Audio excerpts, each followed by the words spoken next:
Hey everyone, how's it going? This video is all about POA Network. To me, POA Network is a seriously undervalued coin. I know that DataDash agree, as they recently featured it as one of the top 3 coins for June. So with that in mind, we're going to take a look at what the network is, what makes it special compared to everything else in the market, and some recent price action. And then I'm going to tell you why I think POA Network has some serious 10x potential in 2018.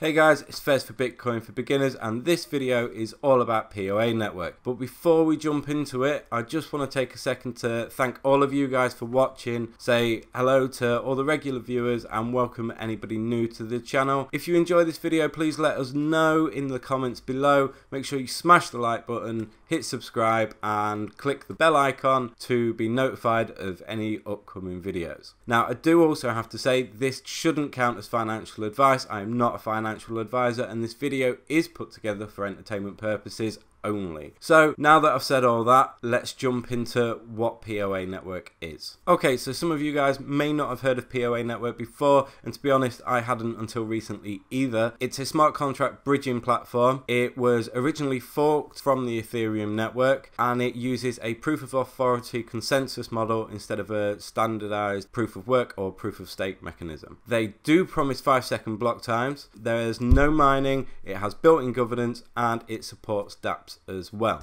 So the team, there's quite a decent sized team around this project, but I am just going to focus on these two guys. So we've got Igor, the technical lead. If you go and check out Igor's LinkedIn profile, you will see, I think there's 16 accolades that he's earned.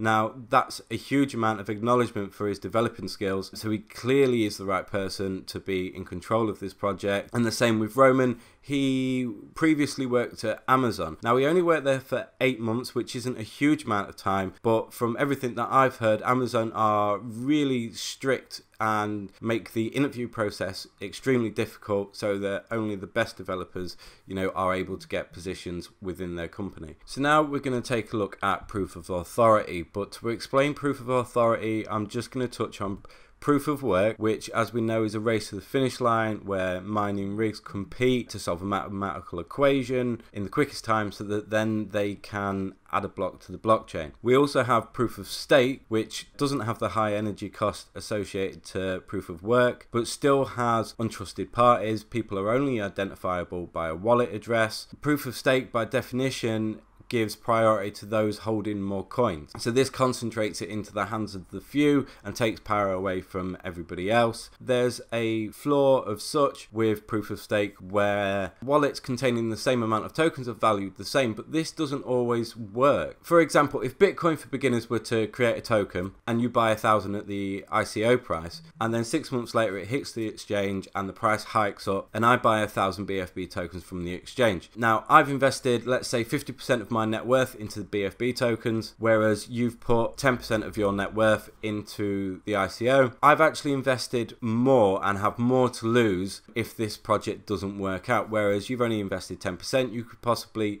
discard that on your, just put it on a back burner. So even though we own the same amount, the value of it to the individual and their interest within the network is completely different. And this is where proof of stake sort of falls down a little bit.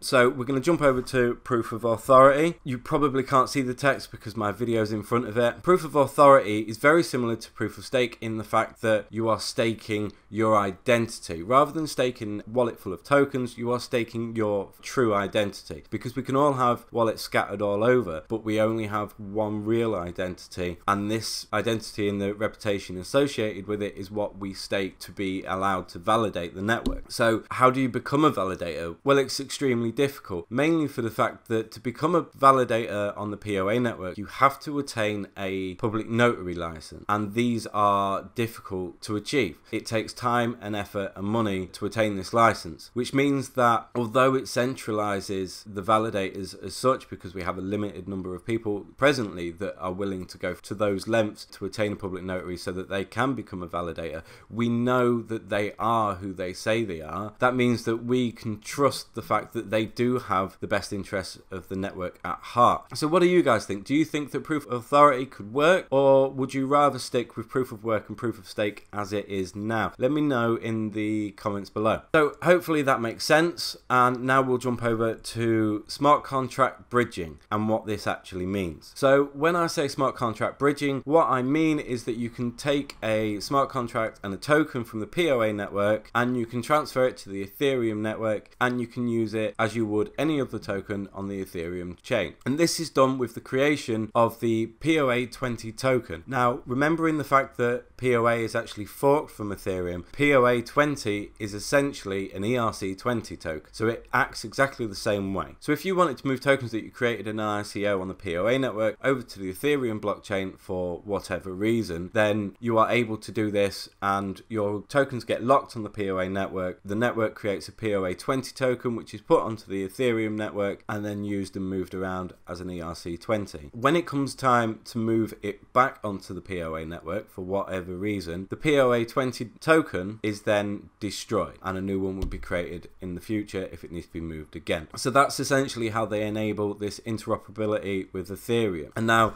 we will have a look at some of the dApps that are running on the POA network at the moment. So firstly, we have the management dApps. These include Network Status, Blockchain Explorer, and the testnet foreset, where they distribute 0.5 POA that you can use on the testnet to try out the network. We have the governance dApp. So this is where we can add and remove validators, we can check the list of current validators and verify their identity, and the ceremony dApp is used for the creation of networks on the POA platform. This is quite a technical aspect, so I'm just gonna sort of breeze past it for this video. We have validation dApps. These are used by the validators to verify their identity. As you can see, there's proof of phone, which is in progress, proof of GitHub, which is in progress, proof of bank account, which is also in process, but at the moment it's proof of physical address that is live and running on the network, that validators verify their identity and verify their physical address so that they can become validators, as well as having a public notary license. These are the interesting ones. This is obviously the Howey test. This is where we see if a token could possibly be considered as a security in the future. But the Token Wizard dApp is a dApp that is used for ICO creation for users of the POA network. Now, it is said that you can create an ICO in as little as 10 minutes. I don't know how true that is. I don't have the technical knowledge enough to start playing with that, but it's definitely an interesting idea that opens up a lot more possible use cases on the POA network. With that said, we're going to have a quick look at the POA use cases. So they are advertising primarily at organizations that can build their own network clusters or swarms on the POA platform and use their own validators to verify transactions on their networks. They're also advertising at developers for dApps using the POA framework, which makes it quick and easy to develop dApps on the network. I do want to point out that there are no live third-party dApps using the POA mainnet at present, but there are several being tested out on the testnet to ensure that, you know, they're going to work properly when they are released on the mainnet. So it's definitely something to keep an eye on and see what's coming out in the future. So with all that stuff said, now the important stuff. POA network came out in February, and February, March, even to now, we've been in the stranglehold of a pretty strong bear market. But even in the midst of all that, POA network managed to achieve its all-time high of 91 cents with a market cap of 194 million in May. Since then, it has dropped down to around 26-27 cents.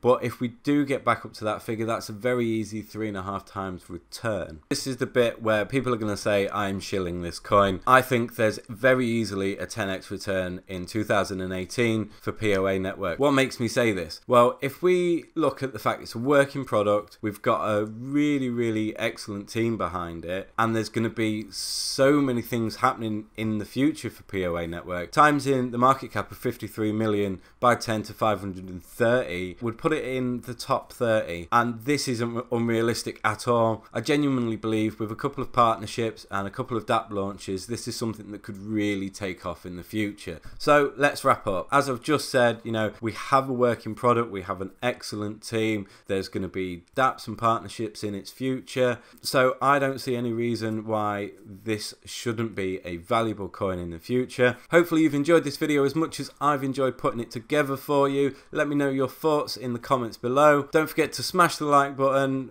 and please, hit subscribe and click the bell icon to be notified of our videos getting uploaded. Okay, so that's it. I'm Fez. This is Bitcoin for Beginners, and I will see you next time.